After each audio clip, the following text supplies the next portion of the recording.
Hi అండి. 1-2 నెలలు నిలవ ఉండేలాగా టమాటా పచ్చడి ఏ విధంగా ప్రిపేర్ చేసుకోవాలో ఈ వీడియోలో చూద్దాము.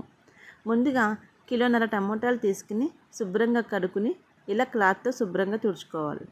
చిన్న ముక్కల కింద కట్ చేసుకుని 75 గ్రాముల చింతపండుని యాడ్ చేసుకుని స్టవ్ మీద పెట్టుకుని ఆయిల్ లేకుండా మగ్గనిచ్చుకోవాలి. ఇది మగ్గిన తర్వాత ఈ విధంగా మగ్గిన తర్వాత దీన్ని పక్కన పెట్టుకుని చల్లార్చుకోవాలి. పక్కన మరొక బాండీ పెట్టుకుని 2 టేబుల్ స్పూన్ల మెంతులు, 2 టేబుల్ స్పూన్ల ఆవాలు వేసుకుని దూరగా వేయించుకోవాలి. తర్వాత వీటిని కూడా ఇలా మెత్తగా పౌడర్లా చేసుకుని పక్కన పెట్టుకోవాలి. ఈ టమోటా చింతపండుని దీంట్లో మిక్సీ జార్లో వేసుకుని దీంట్లో 10-15 వెల్లుల్లిపాయలు, తగినంత ఉప్పు అండ్ 3 టేబుల్ స్పూన్ల కారం వేసుకుని మెత్తగా మిక్సీ పట్టుకోవాలి. ఈ విధంగా మెత్తగా చేసుకుని ఇది పక్కన పెట్టుకోవాలి. తర్వాత ఒక బాండిలో తగినంత ఆయిల్ వేసుకుని పచ్చడిలోకి పల్లి నూనె అయితే చాలా బాగుంటుందండి.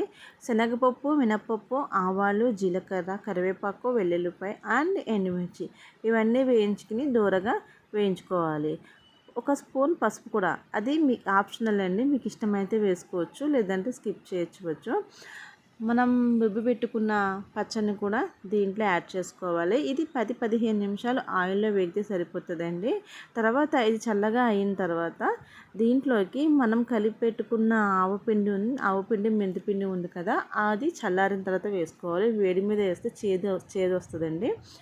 ఇలా యాడ్ చేసుకున్న తర్వాత దీంట్లోకి 1 స్పూన్ ఆయిల్ కూడా వేసుకుని బాగా కలుపుకొని పక్కన పెట్టుకోవాలి. ఇది గాజు చేసేలోకి స్టోర్ చేసుకుంటే 2 నెలలు ఖచ్చితంగా ఉంటుంది.